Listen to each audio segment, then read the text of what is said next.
Hello दोस्तों, स्वागत है आपका हमारे यूट्यूब चैनल में।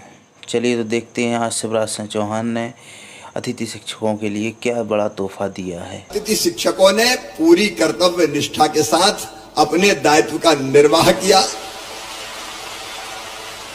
अपने दायित्व को निभाया। आप वो हैं जिन्होंने हमारी शिक्षा की गाड़ी को आगे बढ़ाया। बच्चों को आप लगातार गांव-गांव में पढ़ाते रहे। मैं आपको इसके लिए हृदय से धन्यवाद देता हूं। आज मैं शिक्षा पे कोई भाषण देने नहीं आया, क्योंकि वो समय समय पे हमारी चर्चा होती रहती है। लेकिन मित्रों, मैं अपनी ड्यूटी मानता हूं कि जिन लोगों ने जी जान से अपने सामर्थ्य और अपने क्षमता के अनुरूप बच्चों को विद्या का दान दिया, उनकी जिंदगी भी कुछ बेहतर की जाए। अनिश्चितता के भंवर में वो लगातार लटके ना रहें। और इसलिए अभी अलग अलग पीरियड के अनुसार आपको मानदेय देने की व्यवस्था है। अब ये पीरियड के हिसाब से नहीं होगी, अब महीने के हिसाब से मानदेय की व्यवस्था होगी। और मानदेय भी जो हम तय कर रहे हैं, वर्तमान जो होता है, अतिथि शिक्षक वर्ग 1 9,000, इसके स्थान पे 18,000 रुपया दिया जाएगा। अतिथि शिक्षक वर्ग 2 7,000, उसकी जगह 14,000, और 3 को 5,000 की बजाय 10,000 रुपया।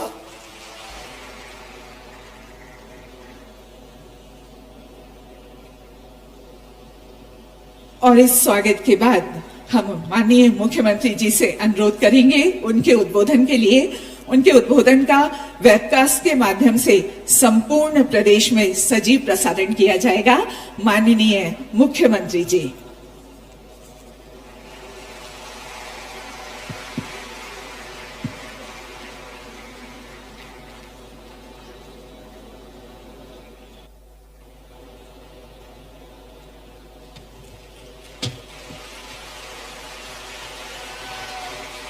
बोलिए भारत माता की, भारत माता की, सरस्वती मैया की, और अतिथि शिक्षक भांजे और भांजियों की। तुमसे ही तुम्हारी जय बुलवा ली।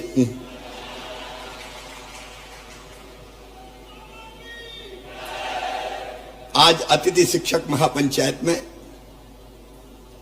हमारे बीच पधारे हुए मध्य प्रदेश के हमारे स्कूली शिक्षा मंत्री आदरणीय इंदर सिंह परमार जी, भाई भारतीय मजदूर संघ के हमारे महामंत्री आदरणीय श्री मधुकर सांवले जी, आदरणीय शिव कुमार चौबे जी, मध्य प्रदेश सामान्य वर्ग आयोग के अध्यक्ष आदरणीय रमेश चंद्र शर्मा जी, मध्य प्रदेश राज्य कर्मचारी कल्याण के काम में लगे हुए हैं, आदरणीय वेद जी, योग आयोग के अध्यक्ष प्रहलाद भारती जी, उपाध्यक्ष पाठ्य पुस्तक निगम बहन रश्मि अरुण समी जी नहीं उठाए थे।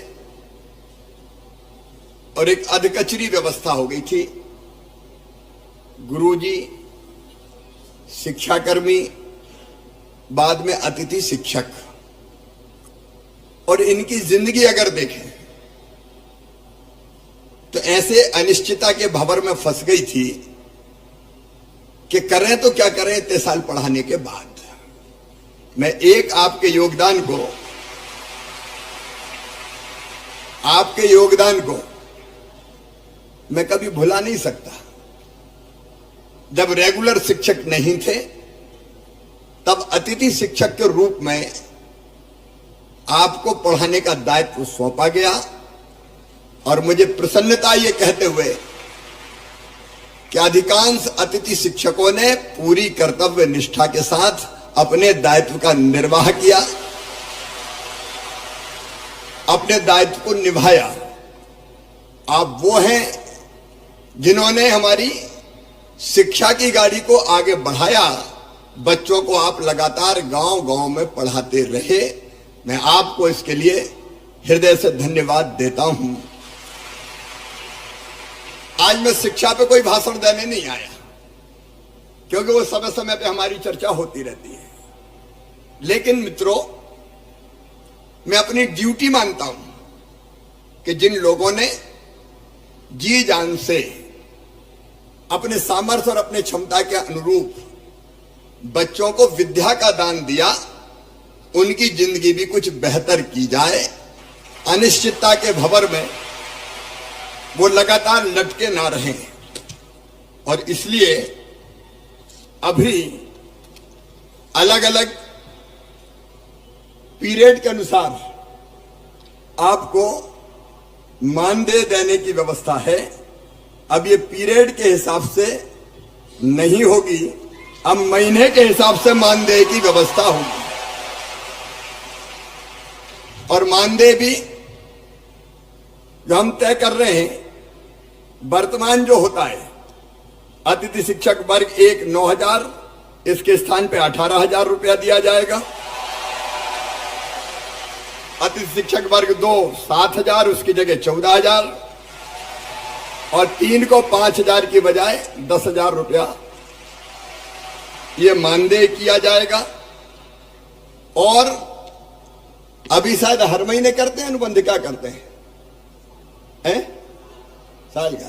तो अब बीच में कोई भी गैप नहीं होगा। एक बार अनुबंध हो गया तो पूरे साल चलेगा, पूरे साल चलेगा।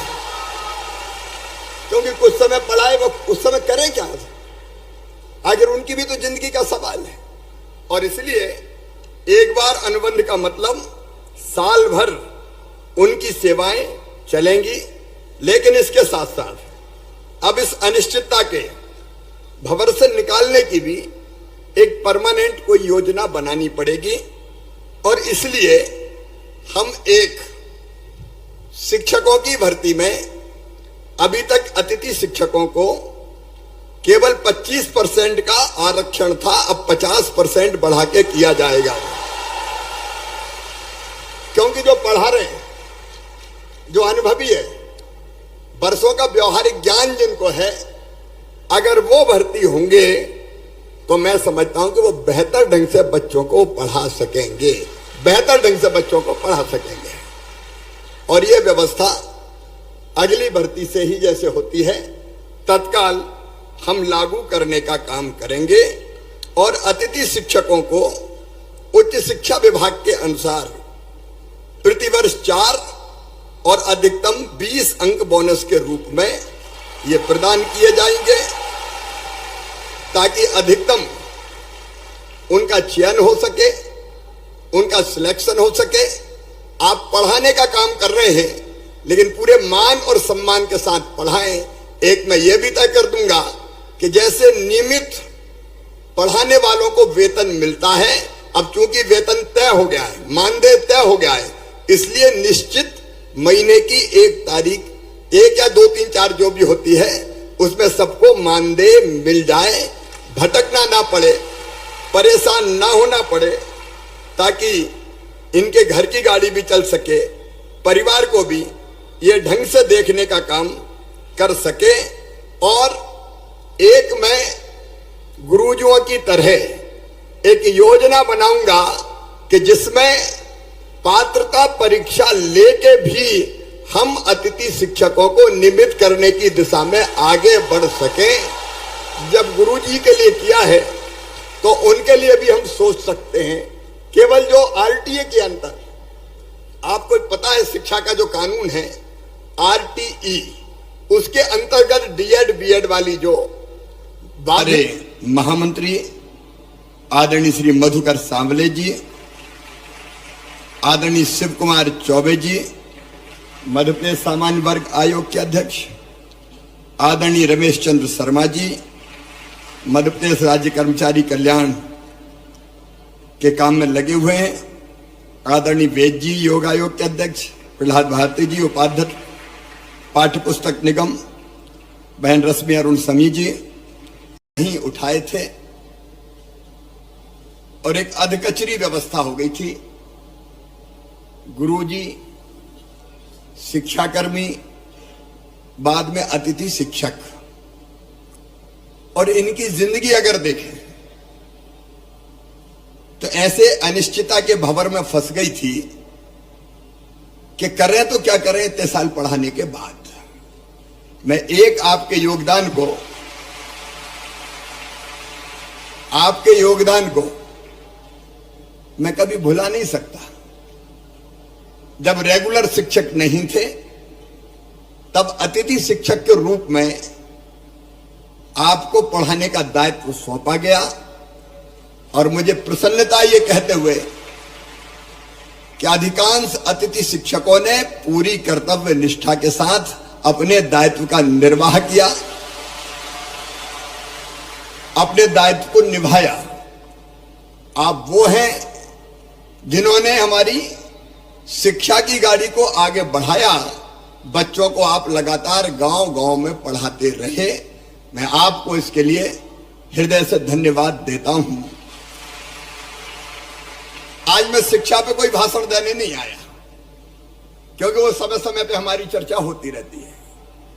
लेकिन मित्रों, मैं अपनी ड्यूटी मानता हूं कि जिन लोगों ने जी जान से अपने सामर्थ्य और अपने क्षमता के अनुरूप बच्चों को विद्या का दान दिया, उनकी जिंदगी भी कुछ बेहतर की जाए।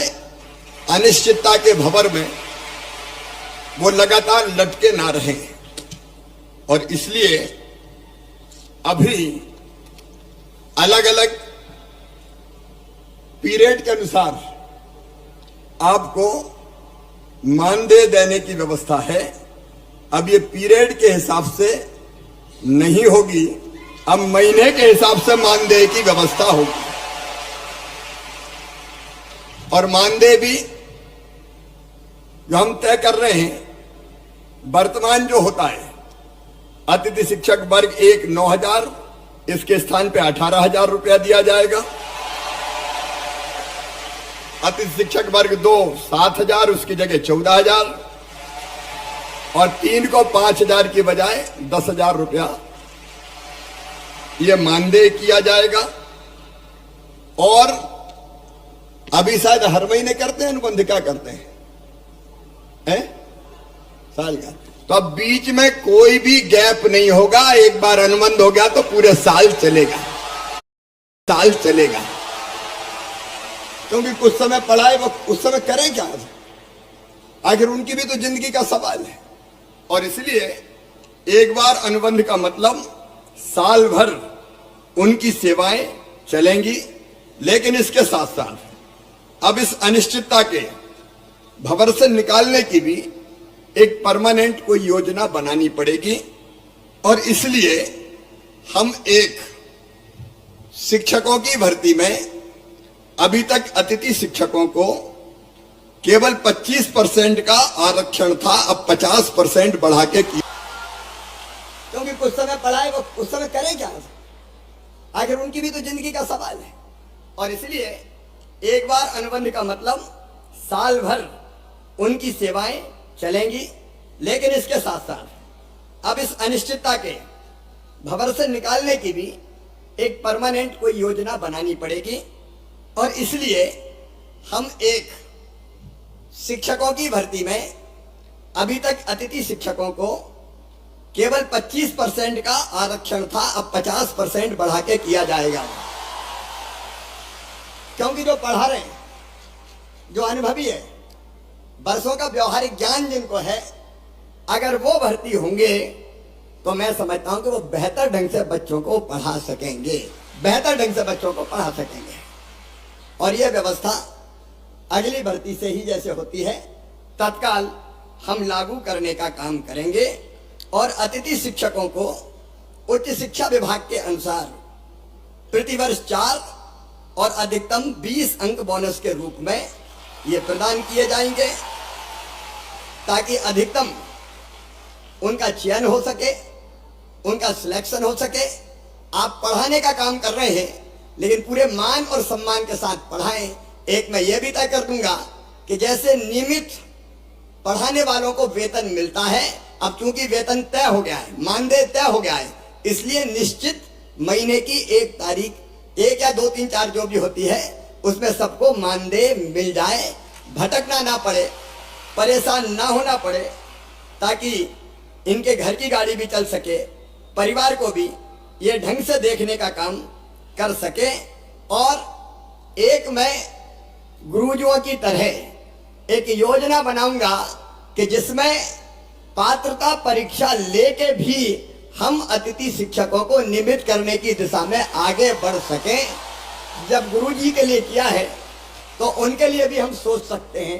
केवल जो आरटीए के अंदर, आपको पता है शिक्षा का जो कानून है आरटीई, उसके अंतर्गत डीएड बीएड वाली जो बाध्यताएं हैं वो हम रिलैक्स नहीं कर सकते, क्योंकि वो केंद्रीय कानून है। लेकिन उसको छोड़ के मेरी इच्छा है कि तुम सब नियमित हो जाओ, ढंग से पढ़ाओ, बच्चों को भी ठीक से पढ़ाओ, और बच्चों के साथ साथ अपने परिवार का भी आप ध्यान रख पाए। आपने इतने दिन में जहां गया बहुत अनुशासित तरीके से अपनी बात रखने का काम किया। मैं जहां जाता था मेरे अतिथि शिक्षक मित्र मिलते थे और बड़े अनुशासित ढंग से अपनी बात करते थे। मेरी आपसे इतनी अपील है कि मैं आपकी चिंता करूंगा, भारतीय जनता पार्टी की सरकार आपकी पूरी चिंता करेगी। आपकी जिंदगी अनिश्चित हम नहीं रहने देंगे, निश्चितता लाकर ही रहेंगे। कई कदम मैंने आपको बता दिए, लेकिन आपसे भी मेरा आग्रह है कि शिक्षक का मतलब सामान्य सेवा नहीं है, यह है बच्चों का भविष्य बनाने का काम। आज जो बच्चे पढ़ेंगे वही मध्य प्रदेश बनाएंगे, वही अपने देश को बनाएंगे। तो मेरी अपील है कि बेहतर से बेहतर पढ़ाई, बेहतर से बेहतर शिक्षा, और उसके लिए अगर हम अपने आप हमको ट्रेनिंग प्राप्त करनी हो, हमको कई चीजें सीखनी हो, तो आप उसकी भी भरसक कोशिश करना कि आप अपने आप को कैसे और ज्यादा सक्षम बना सकते हैं। शिक्षकों का भाषण नहीं बोलता, शिक्षकों का आचरण बोलता है, प्रभावित वही करता है। और इसलिए आपका आचरण बोले। आपको देखे देखो, मैं आज जो कुछ हूं, मैंने अनेकों बार कहा है, मैं आज फिर कह रहा हूं कि मैं जो कुछ हूं आज, उसमें सबसे बड़ा योगदान है तो मेरे माता पिता के बाद मेरे गुरु, मेरे शिक्षक श्री रतन। धन्यवाद दोस्तों। वीडियो पसंद आई हो तो वीडियो को लाइक करें और चैनल को सब्सक्राइब करना ना भूलें। जय हिंद।